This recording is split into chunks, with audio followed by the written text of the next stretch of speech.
Happy New Year, everybody. I'm Stephen Human with Superhuman Customs, and today we're going to do a little bit of a recap. Now, you'll see behind me that I've got new shelves. So you'll remember that one of them broke, unfortunately, and then I had wooden ones that were wood and glass that I didn't really care for because you couldn't really see the figures very well. So I sold those, and Santa Claus, the kind, wonderful man that he is, he got me 3 new cabinets. Well, I'm about to go through and rearrange my entire collection, so I figured that there's not a better time for me to do a 2022 recap of all of the customs that I've done. Now, you remember, I didn't do customs before this year. Before about May, I've never really done a full custom. I'd done small things with figures before, using shoe polish or maybe some, like a Sharpie, just a little bit. This was the year where I delved into real full-on customization. And so I'm going to go through all of the ones that I did this year, starting with some that you never even saw on the channel. And that would be this guy, Future State Superman. I really enjoyed this version of Superman from the Future State comic because it felt very true to me. It felt like a very real future Superman of what he would become. Really enjoyed it, but obviously there wasn't a toy. There probably never will be. So I decided to make it. So I took a solar suit Superman and I made this guy. And I used a cloth cape. I used some wiring here to kind of make it fold the way I wanted to. I absolutely love this guy. So he's the one that started it all this year. My second one was also a Future State figure, Ronan Kent. He is a descendant of Superman and John Kent, and I thought he was awesome. So I already had an infected Superman, and I decided that, I didn't really care about that character, so I would give it a try. So I used a John Stewart head, the original John Stewart. So there was a second one, and his head is actually different. I like this one better for Ronan Kent, where the other one looked more like John Kent to me. Or not John Kent, but more like John Stewart. So all I did was I used craft paint on him. This is the first full craft paint. I learned a lot about not using craft paint for an entire figure, but I did eventually spray him with enamel, so he is protected, so he's in good shape. But I learned a lot of good stuff about why you don't necessarily use craft paint for all of your figures. So, yeah, don't do that. But this is Ronan Kent, and he's awesome. Then I did Brainiac. And this was an unmasked Shriek character, and I got him specifically to customize. And this is the first one that I did for the show. And I basically just played around. I used extra pieces for hands and this sort of stuff. And I think that he turned out pretty great. This is the first paints that I really purchased in order to do this. I liked some of them. I didn't like some of them. But Shriek Brainiac, I absolutely love this Brainiac. I think he looks appropriate for how Brainiac should look, in my opinion, and he turned out great. Next are a couple more that I didn't show on the channel, and one of them is this Green Lantern. So I used the John Stewart head for my Ronin, and I had an extra body.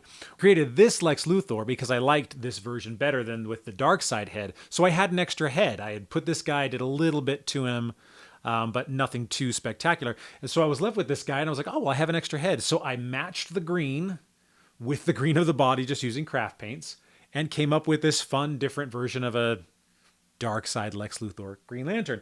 Now, at the same time, I started just experimenting with different techniques and things, and I put together this King Barbarian. So he has a King Shazam cape that I just got off of that figure because I was like, oh, that's, it's kind of cool. And I just started messing around with different things and giving him different stuff. He's got an Odin head, and I added some more wash to him. So this was just all experimentation, just to see what I could kind of do. And he turned out pretty cool. I had part of the Frost Giant, the Frost King, and I made this big giant sword for him. And he turned out pretty awesome. Now, there were a couple more that I did at this point as well, just experimenting. One of them was this Death Metal Superman. Now, I got him for like $5, didn't really care about him at all, but I needed to experiment. So I painted all of this stuff down here on his legs.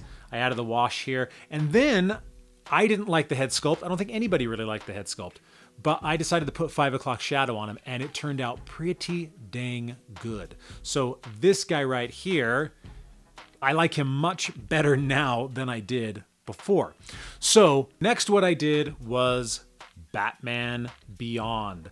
Now I got him on Amazon for $10 and he was the ink version, and I figured I would turn him into a normal Batman Beyond. So I painted the symbol here. I switched out the wings with my daughter's Batwoman Beyond because she didn't want him anymore. And then I left the sort of texturing here because he could turn invisible, and I thought that looked really cool. So this was a very simple custom, but I love this McFarlane Batman Beyond, and so I'm really, really happy that I got him. Now here is another one that was just an experiment. I had this Lex Luthor body left over from when I used the head on the other Lex Luthor, and I had this Rocketeer head just kind of lying around. So I decided to make an action figure of myself as if I were some futuristic superhero. So I went through and I darkened in a lot of the stuff, added a lot of textures in here, sprayed him with some enamel so he's shiny and metallic, and he turned out pretty good. So here is Captain Human, of whatever story I come up with. Here he is right here. Just a little fun personal piece. And I always advise for you guys to do that. Make personal pieces, just like I did for Max, my son, for Christmas. That is the most fun thing you can possibly do. Now, speaking of personal, Purge. This is a character that I created when I was a little kid, and I made this guy out of a John Jones figure and turned him into Purge. This is one of the ones I'm most proud of because he required a lot of kind of just creativity and technical know-how in order to create the symbol, have it be raised, using the pieces of John Jones's like his design on his chest. And I was able to create this guy, which was cool. Every time I look at him, I'm just so happy. And then he's got a, what's his face? A Superboy Prime head, but I added hair with a 3D pen and painted him up, and he turned out absolutely awesome. Now, along that same lines, I did a couple of figures from characters from my books. I did Sentinel from Paper Heroes, and I did Abby Kinder from Dream Forgers. And both these guys turned out awesome. This is from a Future State Batman. This one is from an unmasked Batwoman Beyond. But again, there was a lot of experimentation, a lot of taking of extra parts that I just had in my parts drawer and making them so that they would look cool for these figures. And I'm really happy with how these guys turned out because I can take these to conventions now and display them next to the books and have it be a piece where people walk up and go, oh, that's cool. I say, oh, well, that's the main character from the book. Just as a little different way to get people to get excited to read my novels. Another personal one, now I did a review of this guy the day that I got him, but I did end up doing a little bit of customization on him. I glossed this up. I added a little bit of metallic in here. I added on the axe, back here, some leather. Same thing with the shield. He was a very simple custom, and I didn't show him on the show because I wasn't originally planning on it, but the more I looked at him, the more I wanted to do it. So he turned out pretty awesome. Another Future State figure was this Future State Wonder Woman. Now, she was based off of a death metal Wonder Woman, and she had no hair, and so I created the hair using a 3D pen. And that was a lot of experimentation. I think it turned out pretty good. I would do it a little bit differently now, but she does look cool. She looks just like she does with the belt and with the Green Lantern ring as she does in the comic, and that's what I was going for. So again, just a very simple figure, but one that I really, really appreciate. In commemoration of Overwatch 2, I did all of my Overwatch figures in a single video. Most of them were really small, so I just wanted to point out one of them, which was the one that had the most work and that I liked the best, and that's Zarya, because I was able to muddy her up and add a lot of metallic dings and things and just make her look like she's been through battle. And so she was my favorite of the Overwatch figures that I did, just because of that, because she required a little bit more skill, and I love dirtying characters up. I love adding mud, that sort of stuff, and so she just... for me, she totally sings. All right, now a couple of Superman. So when my cabinet broke, I decided to have some therapy session, and I took this Man of Steel or Justice League Henry Cavill Superman, and I just lightened him up using a metallic blue. And I like how he turned out because I always felt that this suit was way too dark, just too muted, too close to a purple. And having this light up and having it be that it reflects a little bit, to me, is much more of a classic Superman look. And I dig it. Now, this guy I got with my Devastator figure that I turned into Doomsday, which I'll show in just a second. But I like the Our World's at War black Superman symbol. So that's all I did. I just blackened in here, blackened in here. But the thing about this guy is that was the first time I experimented with that Vallejo wash in the muscles, and he turned out so subtle and beautiful. You put him next to other Superman figures, and he really stands out because it just has enough of that shade that just, when you look at him, you're like, oh, that's awesome. So yeah, he turned out great. And speaking of that Superman, here is our Doomsday. He's one of my favorites for the entire year. A, because I love Doomsday, and B, because he turned out so awesome based off of that Devastator, where I was able to add all of these spikes and using a bunch of different techniques from clay to other pieces of plastic, using, the first time I really used a lot of fabric paint to give the proper suppleness of movable parts so that the paint doesn't come off.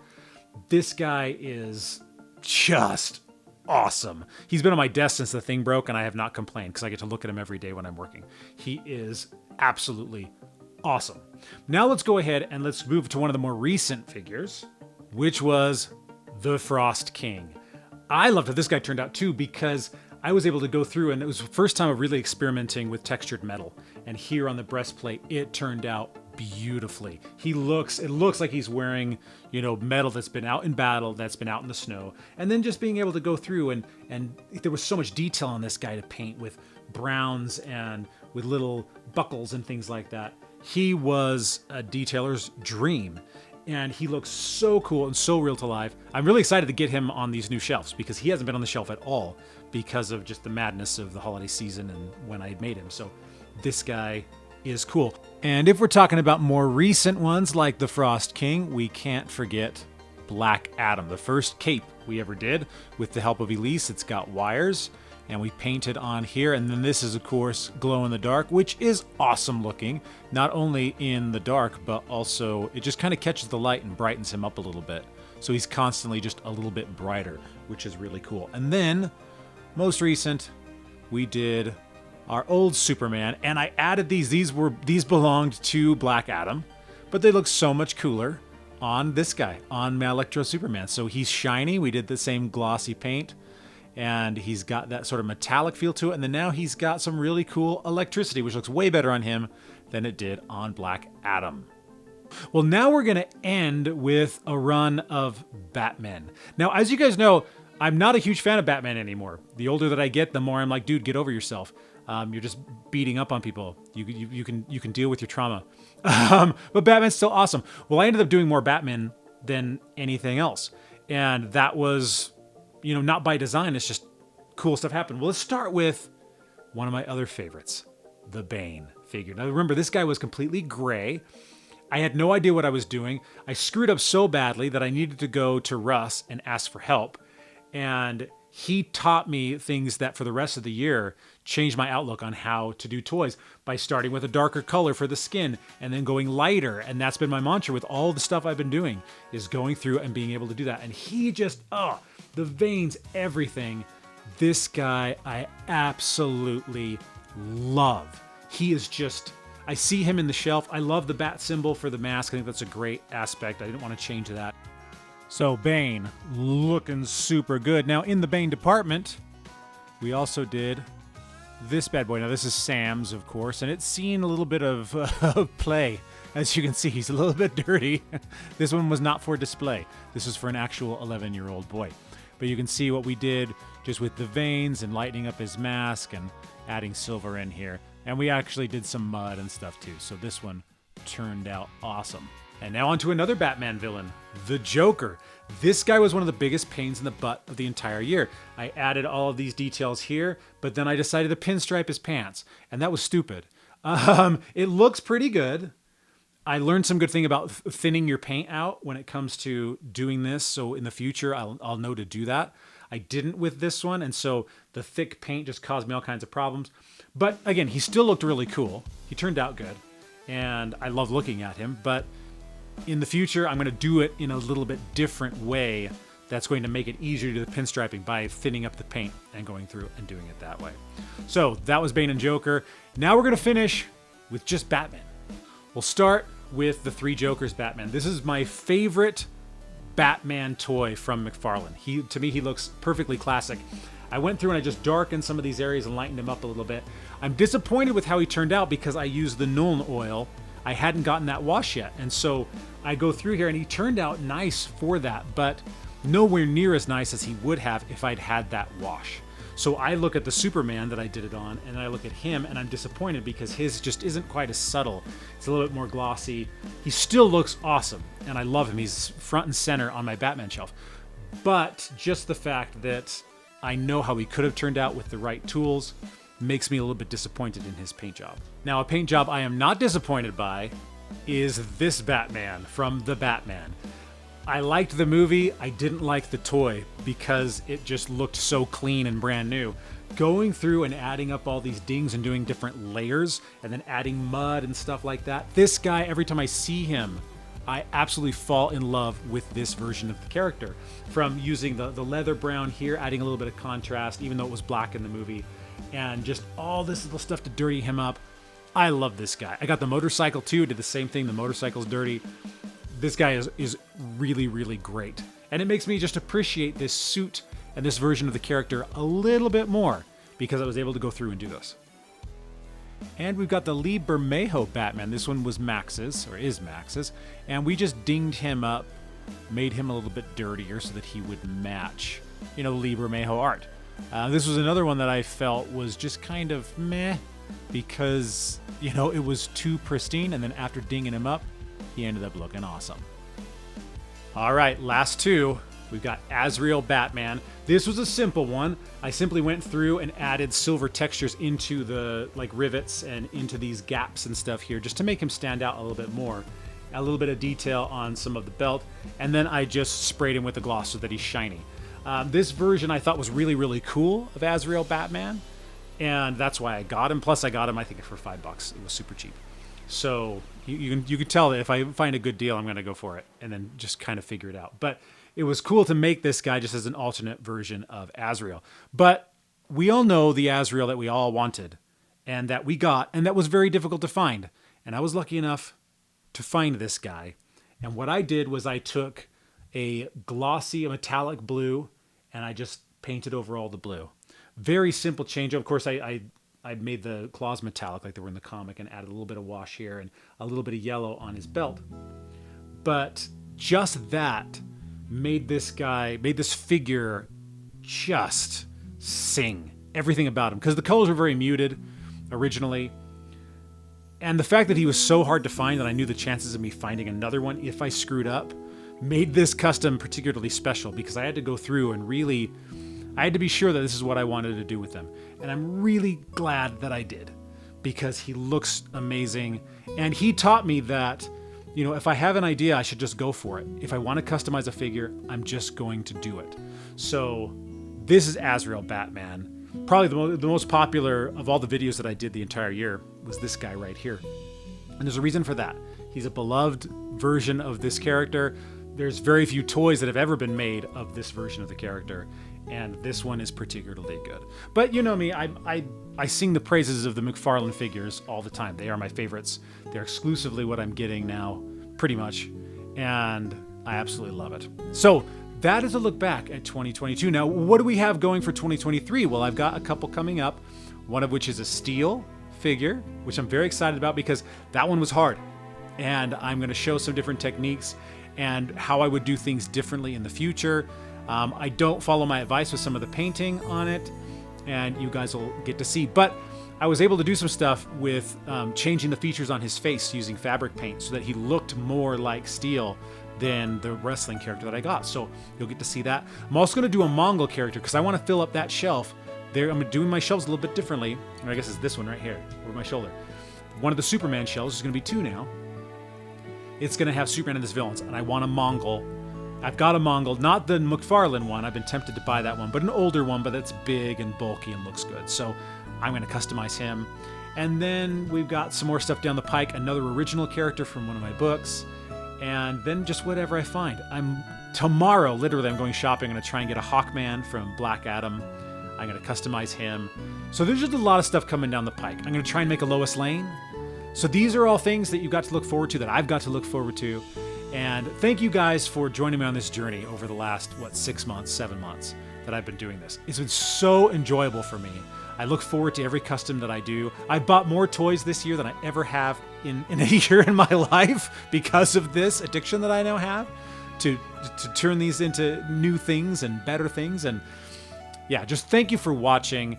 Tell your friends if you guys are in toy circles. And if you guys have anything you guys want, any requests, or just any comments or how I can do better, let me know, because I'm learning all the time new techniques, and I'm hoping to get an airbrush here in the coming weeks and start experimenting with that. So it's going to be great. 2023 is going to be great.